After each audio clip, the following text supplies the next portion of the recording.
다 같이 찬송가 257장 찬양하겠습니다.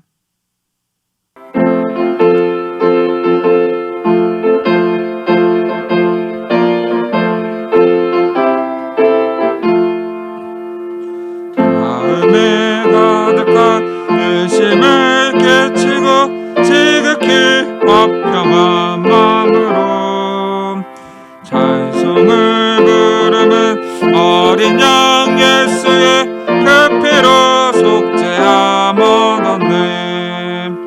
속죄함 속죄함 주 예수 내 죄를 속했네.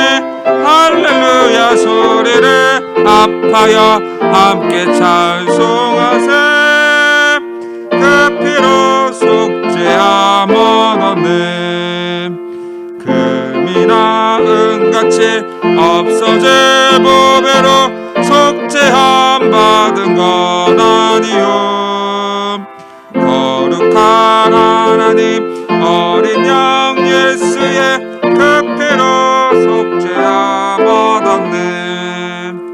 속죄함 속죄함 주 예수 내 죄를 속했네. 할렐루야 소리를 합하여 함께 찬송하세. 그 피로 속죄함 얻었네. 나 같은 죄인이 용서함 받아서 주 앞에 옳다함 얻음은 확실히 믿기를 어린 양 예수의 그 피로 속죄함 얻었네. 속죄함 속죄함 주 예수 내 죄를 속했네. 할렐루야 소리를 합하여 함께 찬송하세. 그 피로 속죄함 얻었네.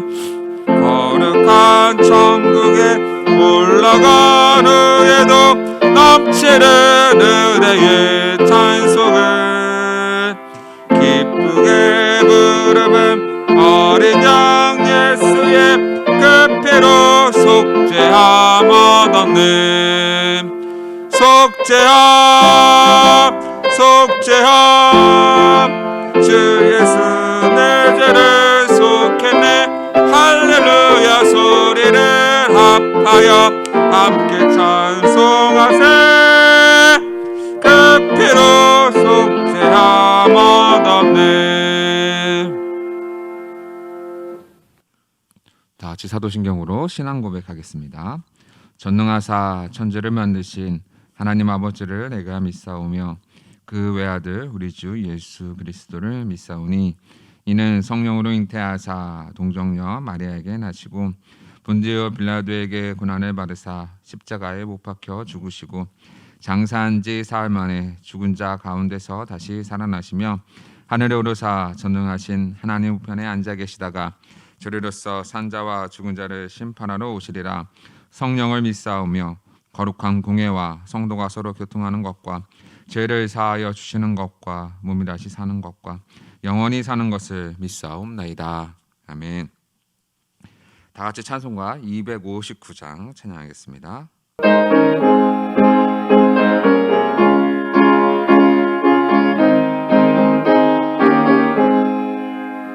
예수 십자가에 흘린 피로써 그대는 씻기어 있는가. 더러운 죄 희게 하는 능력을 그대는 참으지 하는가. 예수의 보혈로 그대는 씻기어 있는가. 마음속에 여러가지 죄악이 깨끗이 씻기어 있는가.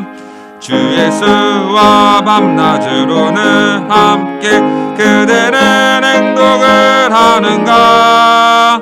아무 때나 어디서나 그대는 십자가 붙들고 있는가. 예수의 보혈로 그대는 씻기어 가지 죄악이 깨끗이 씻기어 있는가? 주님 예수 다시 올 때 그대는 영접할 예복이 있는가? 그대 몸은 거룩한 곳 천국에 들어갈 준비가 됐는가? 예수의 보혈로 그대는 씻기어 있는가? 마음속에 여러 가지 죄악이 깨끗이 씻기어 있는가? 모든 죄에 더러워진 예복을 주 앞에 지금 다 벗어서 샘물같이 솟아나는 보혈로 눈보다 더 이게 씻으라. 예수의 보혈로 그대를 씻기어 있는가? 마음속에 여러 가지 죄악이 깨끗이 씻기어 있는가? 찬송가 270장 찬양하겠습니다.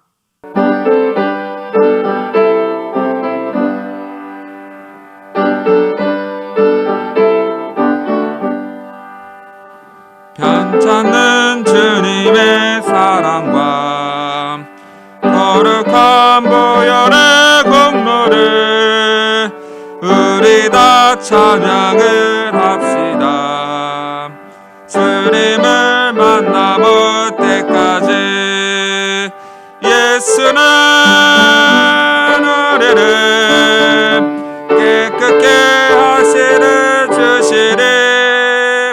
그의 피 우리를 눈보다 더 이게 하셨네.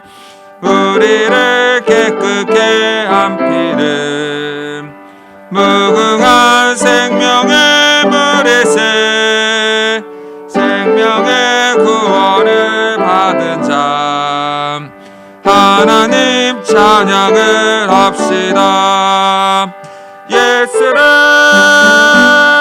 우리를 깨끗게 하시를 주시리. 그의 피 우리를 눈보다 더 이게 하셨네. 주님의 거룩한 보혈을 날마다 입으로 간증해 담대히 싸우며 나가세. 천국에 들어갈 때까지 예수를 우리를 깨끗게 하시를 주시리. 그의 피 우리를 눈보다 더 희게 하셨네. 십자가 단단히 붙잡고 날마다 이기며 나가세. 머리에 면류관 쓰고서 주 앞에 찬양할 때까지 예수를 우리를 깨끗게 하시를 주시리. 그의 피 우리를 눈보다 더 희게 하셨네. 이 시간 다 같이 합심하여 기도하겠습니다.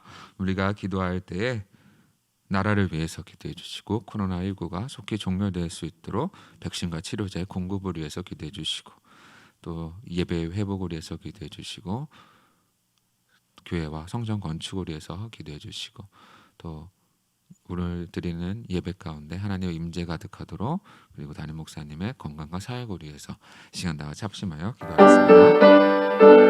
하나님 감사합니다. 오늘도 인도하여 주셔서 하나님의 크신 은혜 가운데 우리가 살아갈 수 있도록 인도하여 주시며 감사합니다. 오늘도 모이지 못하지만 하나님께 예배하고 기도할 수 있도록 인도하셨사오니 우리의 기도를 들어주시고 우리의 기도에 응답하여 주시옵소서. 하나님 부족합니다. 연약합니다. 인간은 지극히 작은 존재입니다. 하나님 이 작은 바이러스 하나 어찌하지 못하여 어려운 가운데 있사오니 하나님 나라를 지켜주시고 또 코로나19로부터 지켜주시고 걸리지 않도록 도와주셔서 하나님 정말로 회복의 은혜를 베풀어 주시옵소서. 나라가 회복되어지고 경제가 회복되어지고 건강이 회복되어지고 삶이 회복되어질 수 있도록 도와주시고 예배가 회복되어질 수 있도록 하나님께서 늘 인도하여 주셔서 오늘날 우리에게 행하신 일들을 우리가 알 수 없으나 하나님의 그 섭리 가운데 우리가 해야 할 것을 알게 하여 주셔서 하나님 기도하고 준비하고 또 하나님 앞에 온전히 나아갈 수 있는 삶을 허락하여 주시옵소서. 하나님 그래서 정말로 이 시간도 속히 지나갈 수 있도록 도와주시고 백신과 치료제를 개발을 통하여서 속히 물러갈 수 있도록 하나님 인도하여 주시옵소서. 더 이상 어려움이 발견되지 않도록 도와주옵시고 전염병이 더 이상 창궐하지 않도록 도와주셔서 막아주셔서 하나님의 그 은혜를 누리며 찬양하는 귀한 시간 될 수 있도록 하나님께서 인도하여 주시옵소서. 하나님 교회를 위해서 기도합니다. 교회의 성전 건축을 위해서 기도하오니 하나님께서 시작하셨사오니 마무리도 하나님께서 맺어주시고 하나님 정말로 안전하고 평화롭고 은혜롭게 진행되어지고 건축되어질 수 있도록 도와주셔서 한마음 한뜻으로 헌당할 수 있는 은혜도 베풀어 주시옵소서. 하나님 그래서 올해 하루를 잘 준비하여서 입당하고 또 예배하는 그날이 속히 올 수 있도록 도와주시고 하나님 정말로 속히 시간이 흘러 하나님 앞에 예배하는 날이 속히 올 수 있도록 인도하여 주시옵소서. 하나님 오늘도 드리는 예배 가운데 임재하여 주시고 어디에 있든 임재하셔서 하나님 정말로 우리가 하나님께 예배하고 경배하고 하나님의 은혜를 누리는 귀한 시간 될 수 있도록 하나님께서 인도하여 주시옵소서. 하나님 목사님 기억하여 주옵시고 늘 건강 지켜주시고 강건케 하여 주옵시고 하나님께 맡기신 사명 잘 감당할 수 있도록 도와주옵시고 그리하여서 정말로 교회를 섬김에 또 맡기신 사역을 감당하며 부족함 없도록 날마다 하나님의 앞에 영광 돌리는 목사님 될 수 있도록 하나님께서 인도하여 주시옵소서. 감사하며 예수님의 이름으로 기도합니다. 아멘. 시간 다 같이 하나님 말씀 보겠습니다. 함께 보신 하나님 말씀은 신약성경 사도행전 19장 1절에서 10절 말씀입니다. 신약성경 221페이지 사도행전 19장 1절에서 10절 말씀 제가 봉독해 드리겠습니다. 아볼로가 고린도에 있을 때에 바울이 윗지방으로 다녀 에베소에 와서 어떤 제자들을 만나 이르되 너희가 믿을 때에 성령을 받았느냐? 이르되 아니라 우리는 성령이 계심도 듣지 못하였노라. 바울이 이르되 그러면 너희가 무슨 세례를 받았느냐? 대답하되 요한의 세례니라. 바울이 이르되 요한이 회개의 세례를 베풀며 백성에게 말하되 내 뒤에 오시는 이를 믿으라 하였으니 이는 곧 예수라 하거늘 그들이 듣고 주 예수의 이름으로 세례를 받으니 바울이 그들에게 안수하며 성령이 그들에게 임함으로 방언도 하고 예언도 하니 모두 12사람쯤 되민이라. 바울이 회당에 들어가 석 달 동안 담대히 하나님 나라에 관하여 강론하며 권하되 어떤 사람들은 마음이 굳어 순종하지 않고 무리 앞에서 이 도를 비방하거늘 바울이 그들을 떠나 제자들을 따로 세우고 두라노 후 서원에서 날마다 강론하니라. 2해 동안 이같이 하니 아시아에 사는 자는 유대인이나 헬라인이나 다 주의 말씀을 듣더라. 아멘. 네, 우리는 지난주에 아볼로의 전도에 대해서 살펴보았고요. 아볼로가 이제 요한의 세례만 알고 있었고 그리고 예수에 대해서 잘 알지 못하고 있었는데 그러나 이제 또 바울의 동역자인 브리스길라와 아굴라를 통하여서 부족한 부분을 체험을 받아서 고린도에서 복음을 전하고 있었다라고 우리는 기억하고 있습니다. 그래서 1절에 보면 아볼로가 고린도에 있을 때 고린도에서 복음을 전하고 강론하고 많은 사람들에게 그리스도가 주라고 증언하고 있을 그 당시에 바울은 또 어디를 다니고 있었냐면 윗지방으로 다녔고 에베소에 도착하였다라고 성경은 기록하고 있습니다. 에베소에 도착한 바울의 3차 전도 여행이 시작되었고 에베소에 도착하고 있을 그때에 어떤 제자들을 만났다라고 기록하고 있어요. 여기서 어떤 제자들은 단순하게 예수님의 제자들로 볼 수도 있지만 꼭 그렇지만은 않은 것 같습니다. 어떤 제자들은 특별히 말하는 여기서 제자들은 요한의 제자들이다라고 다들 그렇게 이해합니다. 왜냐하면 2절을 보면 알 수 있는데 이르되 너희가 믿을 때 성령을 받았느냐 이르되 우리는 성령의 계심도 듣지 못하였느라. 3절에 바울이 이르되 그러면 너희가 무슨 세례를 받았느냐? 대답하되 요한의 세례니라. 그들은 요한의 세례를 받았다라고 기억하죠. 그래서 어떤 제자들은 특별히 예수 그리스도의 제자라고 칭하기보다는 요한의 세례를 받았다, 요한의 제자들이다라는 거 우리는 이해할 수 있죠. 왜냐하면 그들이 성령을 받았느냐? 성령의 계심도 듣지 못하였다. 무슨 세례를 받았느냐? 요한의 세례를 받았다. 아무래도 이들은 팔레스타인에 거주하다가 예수님의 사역이 시작되기도 전에 아마도 에베소로 이주한 사람들로 보여지는 거죠. 그래서 예수에 대한 이해도 부족했고 성령에 대한 이해도 부족했습니다. 성령의 계심에 대해도 알지 못하였다. 아볼로는 구약을 통해서 성령의 계심을 알고 있었어요. 그러나 이들은 구약에 능통한 자가 아니었고 요한의 제자들로서 성령의 계심조차 알지 못하는 자들이었다라고 성경은 기록하고 있어요. 특별하게 바울은 너희가 믿을 때에, 제자들이라고 하니까 너희가 믿을 때에 성령을 받았느냐라고 질문을 하죠. 특별하게 여기서 성령을 받았느냐라는 질문을 하는 이유가 있죠. 왜냐하면 요한의 세례와 성령의 세례를 비교하기 위함이죠. 비교하기 위함입니다. 다른 말로 표현하자면 예수를 믿었느냐라는 질문이고, 동시에 믿음과 성령의 결합됨에 대해서 이야기하고 있습니다. 우리에게 있어서 믿음 사역은요, 우리가 예수를 믿을 때 그 믿음은 성령의 역사 없이는 우리에게 믿음이 가져올 수 없기 때문이에요. 우리가 지식적으로 동의할 수 있어요. 이거는 누구나 다 할 수 있는 일들이에요. 하나님이 계시고 예수를 믿으면 구원받습니다. 예, 누구나 다 동의할 수 있어요. 지식적으로.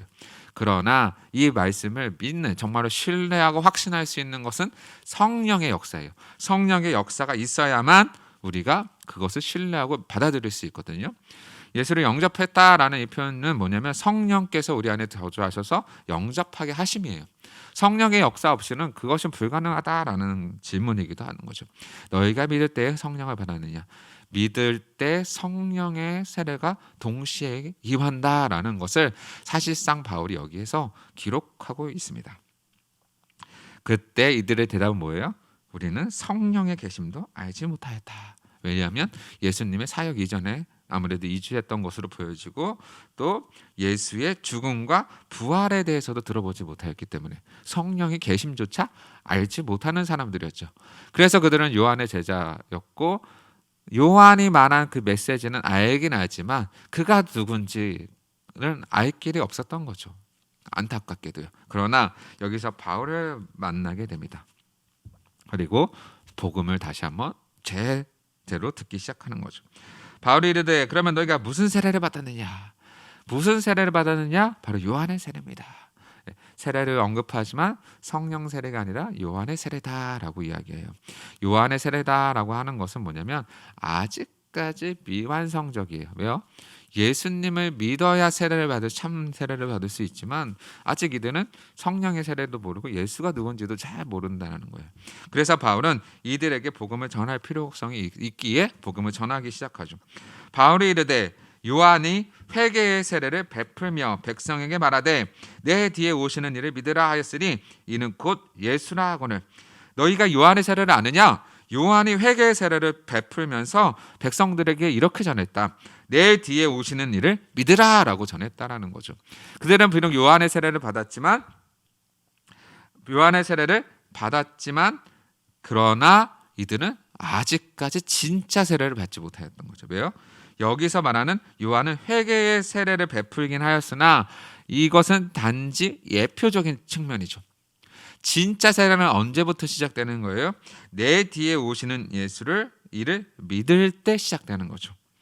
예수를 믿을 때 진정한 회개가 이루어진다라는 것을 그들에게 알려주고 있는 것이죠. 그들도 이 요한의 예언을 잘 듣고 가르침을 알고 있었기에 바울의 이 고백에 대해서 그들은 바로 동의할 수 있었죠. 그리고 놀라운 일이 벌어지기 시작하는 거죠. 이가 바로 누구냐? 내 뒤에 오시는 이가 누구냐? 예수다. 그 사람이 바로 예수다라고 바울이 선언하고 있어요.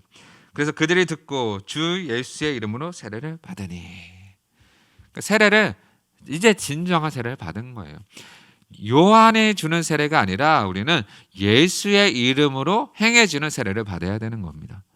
그게 진짜 세례예요. 요한은 단지 회개의 세례를 전파하고 예표하고 주의 길을 예비했던 자이지 진정한 회개의 세례를 주지 못하였습니다. 그러나 예수 이름으로 받을 때, 내 뒤에 오시는 이의 이름으로 세례를 받을 때 비로소 진정한 회개의 세례가 선언되어집니다. 아주 이 중요한 메시지가 여기에 담겨 있는 거죠. 우리가 다 세례를 받았죠. 이 세례는요, 아주 중요한 개념이 있습니다. 뭐냐면 예수를 주라고 고백하는 사람들에게만 주어지는 거죠. 아무나 세례 받는 것이 아닙니다. 형식적인 것도 아닙니다. 이것은 굉장히 표징적인 거예요. 예수 그리스도의 믿음의 시작의 표, 예수 그리스도와 교제의 표, 예수 그리스도의 연합됨의 시작의 표시예요. 그러니까 우리가 구원받았다라는 표시를 세례를 통해서 보여주는 거예요. 눈에 보이는 걸로, 눈에 보이도록 보여주시잖아요. 그렇다면 이 세례는요, 단순하게 형식적으로 받을 게 아니라 정말로 진정한 신앙 고백에 하는 자들에게 주어져야 하는 것이죠. 신앙 고백 없이는 세례를 받을 수 없습니다. 예수를 믿었다라는 표징이잖아요. 표징이라고, 표징. 그렇다고 세례 못 받았다고 구원받는 것도 아니고 세례 받았다고 해서 구원받는 것도 아니죠. 중요한 건 뭐예요? 예수를 믿었을 때, 신앙 고백하였을 때 그제야 그 예수를 믿었다는 표시로서, 우리가 눈에 보이는 표시를 좋아하잖아요. 외적인 표징이에요. 표징으로서 어떻게 해요? 세례를 베푸는 거죠. 그러면 많은 이 교회 안에서 많은 사람들이 증인이 되는 거죠. 눈에 보이는 표징이라는 거죠. 그러나 실제는 이 세례에 있는 게 아니라 어디에 있어요? 이 세례가 세례에 있는 것이 아니라 바로 오늘 말하는 예수의 이름으로 세례를 받았으니 바울이 그들에게 안수함에 성령이 그들에게 임하심으로, 성령의 세례가 부어지는 거예요. 예수를 믿었을 때 뭐냐면 우리가 눈에 보이는 거는 표징이잖아요. 표징. 그러나 실제가 있죠. 실제가 뭐예요? 영적으로 성령께서 우리 안에 임재하시는 거죠. 실제로 영적으로 우리 안에 들어오시는 게 표징, 그 실제예요. 실제. 예수를 믿었다라는 것의 실제 세례는 뭐냐면 성령 세례죠. 일반적으로 그 오순절파에서 말하는 성령 세례가 아니고요. 예수를 믿음과 동시에 성령께서 우리 안에 임재하시고 성령 세례를 부으심을 우리가 주라고 고백할 수 있도록 만드시는 그 놀라운 게 바로 이 세례를 이야기하는 거예요. 그래서 세례는 신앙 고백이 있어야 되고, 예수를 주로 고백하는 자한테 주어지는 거고, 눈에 보이는 표징, 그리고 그리스도 연합의 시작의 표, 그리스도 구원의 시작의 표, 그리스도 교제의 시작의 표다. 뭐 이렇게 우리가 정의할 수 있을 것 같아요. 막 받는 것이 아닙니다. 우리는 마음을 다하고 뜻을 다하고 힘을 다해서 그 세례에 참여해야 하는 것이죠. 이미 다 구원받은 성도님들은 뭐 중요하지 않아요. 구원받은 성도님들은 다 받으셨겠지만 우리 후손들에게 이러한 세례의 중요성을 잘 가르칠 필요가 있다라는 것이죠. 그러면서 그들에게 안수함의 성령이 그들에게 임하였고 그들이 방언도 하고 예언도 해요. 이 본문들이 자꾸 오순절이 성령 세례를 따로 이야기한다. 세례와 성령 세례를 자꾸 따로 분리하는 본문이 되기도 하는데, 성경에 대한 어떻게 보면 무지라고 저는 판단되어지는데, 잘 생각해 보세요. 성령 세례를 왜 우리가 따로 받나요? 이미 성령 세례를 받았는데요. 그렇죠? 여기서 말하는 성령 세례의 증거, 오순절 교회에서 말하는 성령 세례의 증거가 바로 방언이에요. 방언. 근데 오늘 옆에는 뭐예요? 예언도 있잖아요. 방언도 하고 예언도 해야 되는데 방언만 하면 성령 세례가 되고 예언은 못했는데 성령 세례라고 이야기할 수 있나요? 아니잖아요. 사도행전에 나와 있을 때 세례를 받았을 때 그 성령이 임하시고 성령을 받고 방언하고 예언하였다라고 했을 때 여기에 특징들이 뭐냐면 바로 요한의 세례와 관련 있는 자들이에요. 일부러 사도행전은요 요한의 세례와 성령 세례를 구분해요. 왜 구분하느냐? 요한의 세례만 알고 있던 자들, 요한의 세례를 주라고 생각했던 자들에게 아니다, 성령 세례가 진짜고 이 성령 세례가 부어짐으로 인해서 예언이 성취되었고, 그 예언의 성취는 표징으로서 뭐로 나오는 거예요? 방언과 예언을 통해서 나오는 거죠. 그래서 사도행전에 나와 있는 성령 임재 사건, 그렇죠? 1장하고 2장에 나오는 임재 사건, 고넬료의 방언 사건, 그리고 오늘 이 본문에서도 마찬가지고 다 무엇과 연관이 있냐면 바로 요한의 세례와 연관이 있어요. 요한의 세례에 대해서 언급하고 그 다음에 성령 세례를 언급해요. 그리고 방언하고 예언해요. 그 이유가 뭐겠어요? 바로 무엇이냐면 예언의 성취다. 예언의 성취라는 것을 가르치고 있는 것이죠. 그러므로 우리는 방언과 예언에 이런 것에 빠지지 말고 예수를 믿고 성령 세례를 받고 언제나 성령의 충만함으로 우리가 살아가는 것에 더 관심을 가져야지, 방언하고 예언하는 것에 관심을 막 신경 쓸 게 아니란 말이에요. 표징이에요. 표징. 예언의 성취의 표징이다. 이 사실을 우리가 기억했으면 좋겠습니다. 그래서 이 사람은 모두 10달쯤 되었고, 여기서 끝나는 것이 아니라 바울이 회당에 들어가요. 이제는 회당에 들어가서 석 달 동안 담대히 하나님의 말씀에 관하여 강론하기 시작하죠. 그리고 권면합니다. 세례도 베풀었고 성령 세례도 이야기하고, 바울은 거기서 멈추는 게 아니에요. 뭐냐면 계속적으로 가르치는 사역을 계속적으로 이야기해. 하나님의 나라에 대해서, 말씀에 대해서 강론하고 권면하죠. 그러나 어떤 사람들은 마음이 굳어 순종하지 않고, 그렇죠? 어떤 사람들은 무리 앞에서 예수의 도를, 십자가의 도를 비방도 하죠. 그러나 바울이 그들을 떠나서 제자를 따로 세우고 디로아네 소원에서 다시 날마다 강론하기 시작하죠. 그들을 떠나 제자를 따로 세워요. 그러니까 바울은요, 복음을 비방하고 반대하는 자들을 과감하게 돌이켜요. 그들과 더 이상 성종하지 않죠. 왜요? 그들이 복음 받을 준비가 안 되어 있기 때문이죠. 때로는 선택받지 않는 작성이거든요. 그래서 그들을 떠나 제자들을 따로 세워서 어떻게 여전히 두라노 서원, 스쿨이죠, 학교라는 곳에서 계속적으로 날마다 강론하고 가르치기 시작해요. 이것을 짧게 한 게 아닙니다. 2해 동안, 2년 동안 같이 하니 이 아시아에 사는 유대인은 헬라인은 다 주의 말씀을 듣더라. 그곳에서 유명한 스쿨이니까 많은 사람들이 예수의 복음을 들으러 온 거죠. 가르침을 받고 또 받게 되는 거죠. 우리의 신앙은요, 세례받고 끝나는 것이 아니고 구원받고 끝나는 것이 아니에요. 뭐냐면 계속적으로 하나님의 말씀에 대한 강론이 있어야 되고, 가르침이 있어야 되고, 배움이 있어야 돼요. 죽는 그 순간까지 사실상 우리는 배워가야 되죠. 우리가 성경을 어떻게 다 알 수 있겠습니까? 다 안다는 거는 교만이지 않겠습니까? 그러므로 날마다 성경에 대한 숙고와 가르침과 묵상과 암송과 배움이 계속적으로 끊임없이 일어나야 되고, 그리고 그것을 통해서 우리가 신앙의 성숙을 더욱더 이뤄가야죠. 그래서 바울이 디모데에게 말했듯이 디모데후서 3장 14절에 배우고 확신한 일에 거하라라고 가르쳤던 것처럼, 하나님 말씀을 우리가 바로 알고 배우고 또 거기에 확신을 가지고 거해야 한다라는 사실이죠. 오늘 세례와 이 성령은 함께 갑니다. 말씀도 함께 가요. 항상 말씀 있는 곳에 성령의 사역이 있어요. 복음이 있는 곳에 성령의 사역이 있고, 약속이 있는 곳에 성령의 사역이 있죠. 세례를 베풀었을 때 성령의 역사가 임하였고, 말씀을 가르칠 때도 어떻게 성령의 역사가 있어야 우리가 그 말씀을 깨닫게 되는 거죠. 말씀과 성령은 떨어질 수 없는 관계입니다. 제가 지금 전하고 있는 이 말씀에도 성령의 역사가 없이는 여러분들이 깨닫지 못하죠. 그러므로 우리가 기억해야 할 것은 성령의 은혜로 우리가 믿음도 받고, 그렇죠? 성령의 은혜로 말씀도 깨달아가고, 성령의 은혜로 우리가 그 삶을 살아갈 수 있다.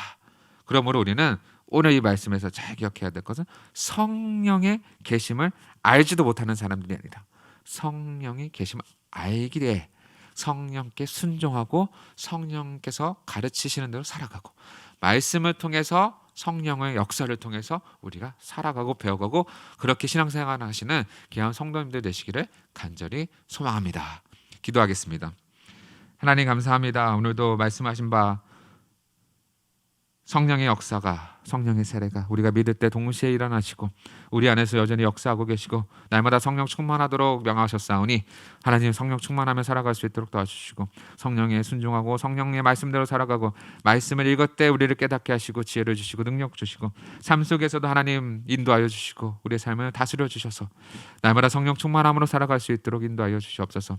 말씀과 성령의 동일한 역사, 함께 하시는 역사가 날마다 우리를 다스려주시고 우리를 인도하셔서 하나님이 기뻐하시는 뜻 안에 우리가 거룩한 삶으로 초청되어지고 살아갈 수 있는 귀한 자들 될 수 있도록 인도하여 주시옵소서. 그래서 배우고 확신한 일에 거하는 자들 될 수 있도록 주님 오시는 그날까지 순종하며 살아갈 수 있도록 인도하여 주시옵소서. 감사하며 예수님의 이름으로 기도합니다. 아멘. 주님께서 가르쳐 주신 기도하겠습니다. 하늘에 계신 우리 아버지여, 이름이 거룩히 여김을 받으시오며 나라의 임하옵시며 뜻이 하늘에서 이룬 것 같이 땅에서도 이루어지리이다. 오늘날 우리에게 일용할 양식을 주옵시고 우리가 우리에게 죄 지은 자를 사하여 준 것 같이 우리 죄를 사하여 주옵시고 우리를 시험에 들게 하지 마옵시고 다만 악에서 구하옵소서. 대개 나라와 권세와 영광이 아버지께 영원히 있사옵나이다. 아멘.